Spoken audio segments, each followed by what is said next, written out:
अस्सलाम वालेकुम, मेरा नाम मरियम नवाज़ है। नाम से आशना बहुत से लोग होंगे, अब से चेहरे से भी वाक़फ़ियत हो जाएगी। मैंने आज से ये फ़ैसला किया कि मैं यूट्यूब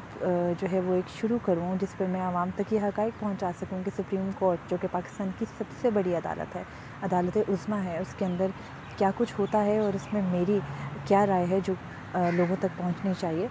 इससे पहले भी बहुत सारे लोग इस बारे में व्लॉग कर रहे हैं, लेकिन मैं पिछले 3 साल से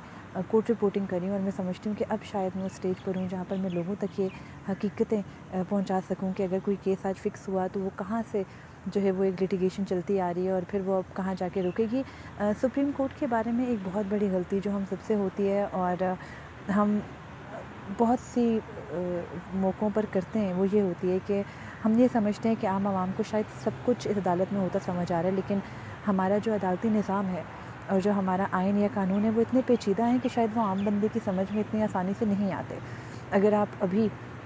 किसी भी शख्स से ये पूछें कि पाकिस्तान का जो आइन है, आइन पाकिस्तान का आर्टिकल 1 क्या है, 2 क्या है, या उसके जो पहले चैप्टर के अंदर बुनियादी हकूक़ हैं वो क्या हैं, तो हर इंसान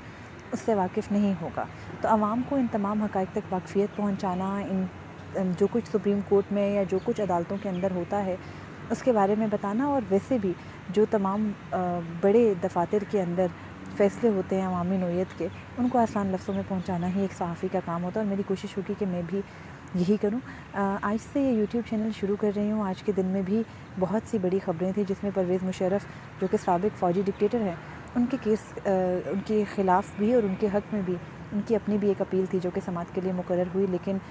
उसके अंदर सिर्फ़ आज इतना ही हुआ कि जो अपीलें हैं उनको बाकायदा केस की समाअत के लिए मंजूर किया गया, जो कि एक हिस्सा होता है जो चैम्बर के अंदर भी जज कर ले। लेकिन क्योंकि ये एक हसास मसला था तो इसके लिए जो है वो लार्जर बेंच बनाया गया और फिर आज उन अपीलों को सुना गया। अब इस केस के अंदर भी बहुत सी पेचीदगियाँ हैं। उसके अलावा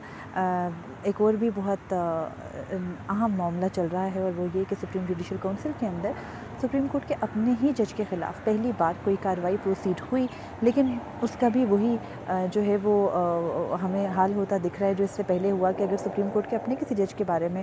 कोई अपील आती है तो वो जज उसमें अपने या तो काउंसिल की कार्रवाई को चैलेंज कर देते हैं या फिर उसमें बदनीयती का इल्ज़ाम लगा देते हैं, और फिर उसके बाद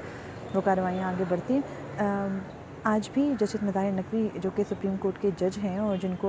जिनकी सुप्रीम कोर्ट में तैनाती से लेके अभी तक के उनके जितने भी फ़ैसले हैं वो टाइम टू टाइम लोगों की तनकीद का निशाना बनते रहते हैं। उनके ख़िलाफ़ एक रेफरेंस था जिसमें उन्होंने जवाब जो है वो अपना एतराज़ के साथ जमा कराया। ये तमाम तफ़सीलें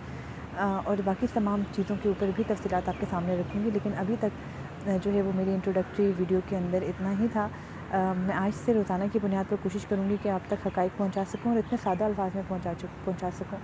कि हर बंदा अदालती कार्रवाई को उस तरह से समझ सके जिस तरह से कि एक कोर्ट रिपोर्टर को समझ आ रही होती है, और ताकि आइंदा कभी कोई आम बंदा अदालतों में आए या अपने हकूक़ की बात करे तो उसको मालूम हो कि उसके हकूक़ हैं क्या। तो अभी तक के लिए मुझे इजाज़त दीजिएगा।